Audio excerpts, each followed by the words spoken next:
کیا شریعت میں یہ جائز ہے جس کو تقلید کہا جاتا ہے؟ میں اکثر کہا کرتا ہوں تقلید اور عدم تقلید پر بڑی بحث ہوتی ہے، ہاں، اور اس کو مسلکی اختلاف سمجھ کر ہم نظر انداز کر دیتے ہیں۔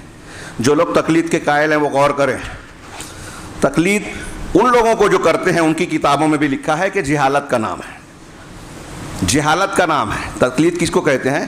بغیر دلیل کے نبی کے علاوہ کی بات کو مان لینا۔ ایک نبی کے علاوہ پیر صاحب ہوں، مفتی صاحب ہوں، امام صاحب ہوں، بزرگ ہوں، ان کی بات کو مان لینا بغیر قرآن حدیث کی دلیل کیا ہے اس کو دیکھنا نہیں۔ وہ بحث کرتے ہیں کہ آپ کی دلیل یہ، وہ دلیل یہ۔ جب آپ دلیل کی بات کرتے ہیں آپ تقلید کے دائرے سے باہر ہو جاتے ہیں۔ ان کے یہاں ابھی لوگ سمجھتے نہیں، جانتے نہیں، علماء جانتے ہیں، سر پیٹتے ہیں مقلدین کے۔ جب کوئی مقلد یہ سوال کرتا ہے کہ قرآن و حدیث کی دلیل کی روشنی میں جواب دیجئے، فتویٰ پوچھتا ہے، تو کہتے ہیں کہ ان کو سوال کرنے کا بھی ڈھنگ نہیں ہے۔ مقلد کو قرآن حدیث کی ضرورت ہی نہیں ہے، یہ وہ کہتے ہیں لیکن عوام سے نہیں کہہ سکتے۔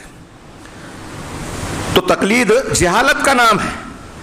آپ سے میں موٹا سا سوال کر رہا ہوں، جتنے لوگ بیٹھے ہیں جو نہیں ہیں وہ بھی، کہ کیا قرآن حدیث جہالت کی ترغیب دیتا ہے کہ جاہل بنو؟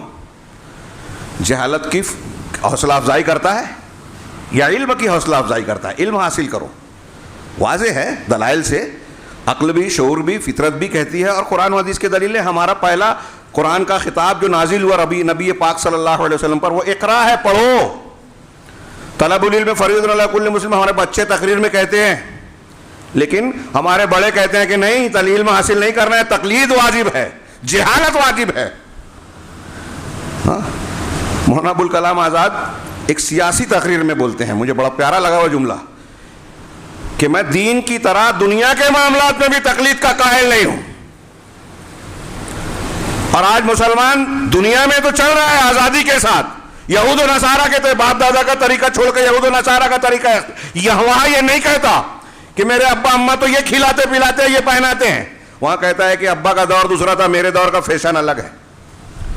ہیئر اسٹائل یورپ اور مغرب کے طور پہ، ماں باپ کے طریقے پہ نہیں کہ بال ایسے کٹاؤ، کپڑے ایسے پہنو، وہ نہیں مانے گا، وہاں انحراف کرے گا۔ اور دین کے معاملے میں جہاں تقلید نہیں کرنی چاہیے وہاں کہتا ہے کہ باپ دادا ایسے ہی کرتے تھے اس لیے میں بھی کروں گا۔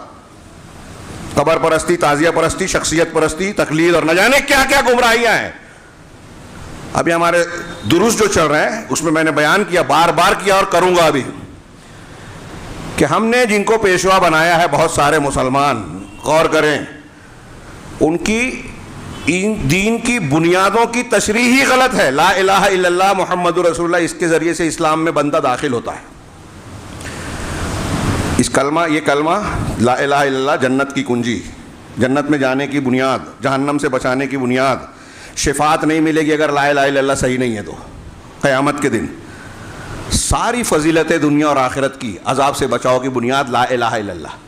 لیکن اسی بنیاد کی تشریح ہمارے عام اور وہ لوگ جو دیندار کہلاتے ہیں ان کی بات تو چھوڑیے، جو اہل علم کہلاتے ہیں، دانشور مفکر کہلاتے ہیں، جن کے پیچھے بہت بڑی لوگوں کی جماعتیں چلتی ہیں، وہ لا الہ الا اللہ کی تشریح غلط کرتے ہیں۔